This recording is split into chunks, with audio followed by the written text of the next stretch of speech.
Dear students, आप लोग का मेरे यूट्यूब चैनल मैथ्स डाउटलेस में स्वागत है। आज का हमारा टॉपिक है एचसीएफ तथा एलसीएम क्या है। ये हम आज अच्छे तरीके से समझ लेंगे तो हमारा नेक्स्ट एक्सरसाइज जो है 1.2 उसे हम लोग कंटिन्यू करेंगे। ठीक है, तो समझते हैं कि एचसीएफ और एलसीएम होता क्या है, इसका क्या मतलब होता है। तो एचसीएफ का फुल फॉर्म होता है हाईएस्ट कॉमन फैक्टर और उसका हिंदी मतलब होता है महत्तम समापवर्तक। ठीक है, एलसीएम का फुल फॉर्म होता है लिस्ट कॉमन मल्टीपल और उसका हिंदी मतलब है लघुत्तम समापवर्तक। अब समझ लेते हैं कि समापवर्तक का मतलब क्या होता है। समापवर्तक का अगर संधि विच्छेद करें तो सम जोड़ अपवर्तक होता है। सम का मतलब होता है समान और अपवर्तक का मतलब होता है गुणनखंड, यानी कि समान गुणनखंड। अगर आसान भाषा में अगर बोला जाए कि समापवर्तक का मतलब क्या, तो समान गुणनखंड, और उसे ही इंग्लिश में हम लोग कहेंगे कॉमन फैक्टर। उसके बाद समापवर्त्य। समापवर्त्य का अगर संधि विच्छेद करें तो सम जोड़ अपवर्त्य होता है। सम का मतलब समान, अपवर्त्य का मतलब यहाँ होता है गुणज, यानी कि समान गुणज। समापवर्त्य का अगर मतलब पूछा जाए तो क्या हुआ, समान गुणज, और समान का इंग्लिश है कॉमन, गुणज का मल्टीपल। तो ये हो गया इस दोनों वर्ड का मीनिंग। समापवर्तक का मतलब हो गया समान गुणनखंड और समापवर्त्य का मतलब हो गया समान गुणज। अब हम लोग हिंदी और इंग्लिश दोनों मीनिंग को लेकर के चलते हुए आगे बढ़ेंगे और कुछ एग्जाम्पल्स लेते हुए समझेंगे कि एचसीएफ और एलसीएम दो संख्याओं का क्या होता है। और यहाँ पर एक वर्ड है महत्तम। महत्तम का मतलब होता है सबसे बड़ा, सबसे बड़ा समान गुणनखंड, और लघुत्तम का मतलब होता है सबसे छोटा, तो सबसे छोटा समान गुणज। ये मतलब निकला इस दोनों वर्ड का। तो हम लोग कुछ उदाहरण लेते हैं और समझते हैं पहले दो संख्याओं के बीच की एचसीएफ कैसे फाइंड करेंगे और एलसीएम कैसे फाइंड करेंगे। चलिए दो संख्या ले लेते हैं, एक ले लेते हैं 4 और 12। इन दो संख्याओं का हमें एलसीएम निकालना है। ठीक है, और गुणनखंड विधि से ही ज्ञात करना है, हमें सीखना है। तो चलिए हम लोग शुरू करते हैं कि कैसे हम लोग फाइंड करेंगे, क्या इसका मतलब है। देखिए 4 का अगर हम गुणनखंड कर लें तो 2 गुना 2, यानी 4 बराबर क्या लिख सकते हैं, 2 गुना 2। ठीक है, 12 का गुणनखंड कर लें तो 2 से 6 बार में, 2 से 3 बार में, यानी कि 12 बराबर हो गया 2 गुना 2 गुना 3। ठीक है, अब हमें एचसीएफ निकालना है इन दो नंबर्स का, 4 और 12 का। कैसे निकालें, तो जो मीनिंग है वर्ड का उसको अगर ध्यान से हम लोग समझें तो बहुत ही आसान है। इंग्लिश से अगर चलते हैं हम लोग तो क्या निकालना है, हाईएस्ट कॉमन फैक्टर, यानी फैक्टर का मतलब उसका गुणनखंड हो गया।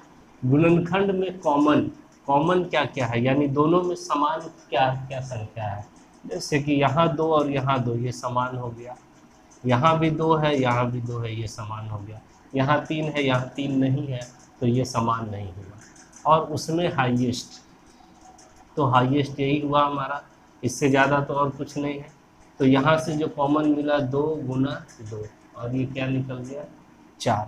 इस तरह से हमारा जो है एचसीएफ निकला 4। अब इस 4 का मतलब क्या है थोड़ा सा समझ लेते हैं। ये निकला हमारा हाईएस्ट कॉमन फैक्टर दोनों का। अगर दोनों का गुणनखंड किया जाए तो ये 4 जो है इस दोनों में जरूर मौजूद रहेगा, सबसे बड़ा गुणनखंड के रूप में। और अगर हम ये कह सकते हैं कि ये 4 से ये भी संख्या पूरी पूरी विभाजित होगी और 4 से ये भी संख्या यानी 12 भी पूरी पूरी विभाजित होगी, और ये सबसे बड़ी संख्या है जो इस दोनों को विभाजित करेगी। अब इससे कोई भी बड़ी संख्या नहीं है जो 4 और 12 दोनों को विभाजित करे। जैसे 4 से बड़ा संख्या क्या होता है, 5, 6, 7। क्या ये 5, 6, 7 से 4 और 12 दोनों विभाजित होगी, नहीं। जबकि 4 से छोटा संख्या हम ले सकते हैं, 2 है, 1 है, तो ये दोनों विभाजित है। 2 से भी 4 विभाजित है, 2 से 12 भी विभाजित है, 1 से 4 भी विभाजित है, 1 से 12 भी विभाजित है। लेकिन ये जो 4 आया है ये सबसे बड़ा है। इन सब गुणनखंडों में अगर बात करें तो सबसे बड़ा गुणनखंड है जिससे ये दोनों संख्या विभाजित है। इसीलिए इस वर्ड का जो मतलब निकला सबसे बड़ा समान गुणनखंड। तो सबसे बड़ा समान गुणनखंड क्या आया हमारे पास 4, जबकि 2 भी गुणनखंड है, 1 भी गुणनखंड है, लेकिन ये सब छोटा है और उससे सबसे बड़ा क्या है 4। 4 से बड़ा और कोई समान गुणनखंड नहीं है। तो ये हुआ HCF का मतलब। और एक उदाहरण लेके इसको समझते हैं। चलिए एक ले लेते हैं 24 और 32। समझते हैं 24 और 32 का लघु ये महत्तम समापवर्तक हम लोग कैसे निकालें। तो 24 का गुणनखंड पहले कर लेते हैं। 2 से 12 बाहर, 2 से 6, 2 से 3। तो 24 बराबर हो गया 2 गुना 2 गुना 2 गुना 3। 32 का कर लीजिए गुणनखंड। 2 से 16, 2 से 8, 2 से 4, 2 से 2।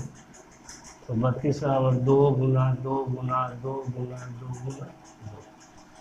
अब इनमें देखिए कॉमन फैक्टर कौन कौन सा है। यहाँ भी 2 है, यहाँ भी 2 है, ये कॉमन हो गया। यहाँ भी 2, यहाँ भी 2, ये भी कॉमन हो गया। यहाँ भी 2, यहाँ भी 2 कॉमन हो गया। अब ये 3 तो इधर है नहीं, लेकिन ये 2 की जगह पे भी यहाँ कोई 2 मौजूद नहीं है। इस 2 के लिए भी यहाँ कोई अलग से 2 मौजूद नहीं है। तो हमारा जो कॉमन मिला यही 3 बार 2 मिला है।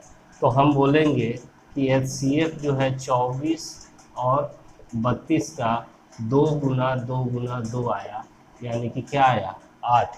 ये जो 8 आया ये आया हाईएस्ट कॉमन फैक्टर, यानी सबसे बड़ा समान गुणनखंड। यानी इससे बड़ा और कोई गुणनखंड मौजूद नहीं है जिससे ये दोनों पूरा पूरा भाग लगे। इससे छोटा बहुत सारा है। 8 से छोटा जैसे 4 है, 4 दोनों का गुणनखंड है। 4 से 24 भी भाग लग जाएगा पूरा पूरा, और 4 से 32 में भी। 4 से भी छोटा 2 है, 2 से भी भाग अगर दें 24 को तो पूरा पूरा विभाजित हो जाएगा। 2 से 32 को भाग दें तो पूरा पूरा विभाजित हो जाएगा। उससे भी छोटा 1 है। तो छोटा तो बहुत सारा है।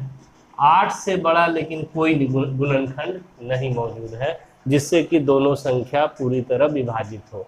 सोच लीजिए 8 से बड़ा क्या होगा 9, 10। क्या ये सब संख्या से ये दोनों विभाजित होगा? कभी नहीं। तो इस तरह से ये जो हमें 8 मिला ये सबसे बड़ा समान गुणनखंड मिला, और इसी को हम लोग क्या कहते हैं HCF बोलते हैं 2 संख्याओं का। तो ये समझ में आ गया होगा अच्छे तरीके से। कोई प्रॉब्लम हो तो कमेंट कर सकते हैं। अब हम लोग समझते हैं LCM का मतलब और LCM कैसे निकालेंगे।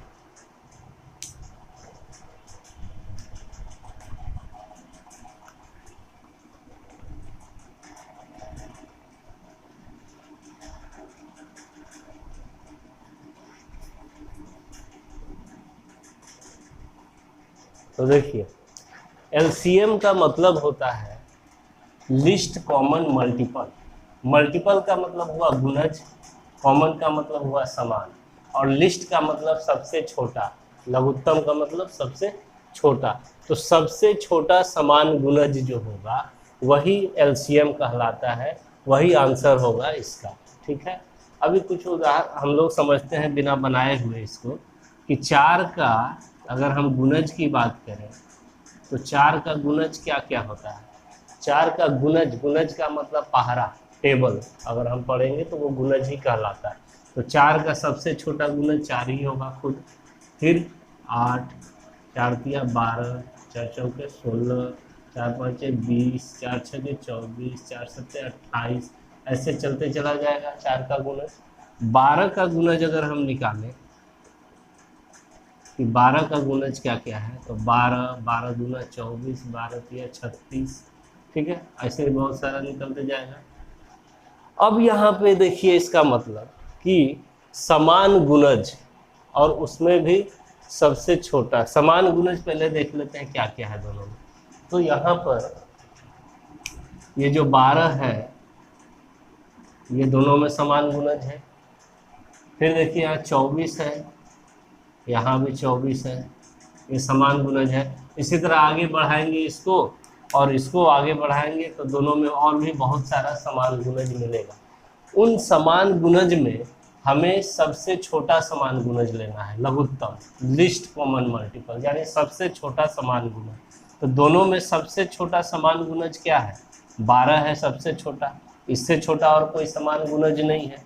इससे बड़ा 24 मिलेगा, इससे बड़ा और भी बहुत ज़्यादा बढ़ते जाएंगे तो मिलते चला जाएगा। तो समान गुणज में सबसे छोटा जो गुणज होता है वही कहलाता है लघुत्तम समापवर्त, यानी कि LCM।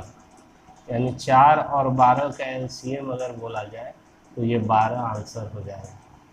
अभी तरीका सिखाएंगे गुणनखंड विधि से, अभी सिर्फ ये समझिए कि ये चीज़ होता क्या है। उसी तरह से और भी हमारे पास बहुत सारे एग्जाम्पल ले सकते हैं।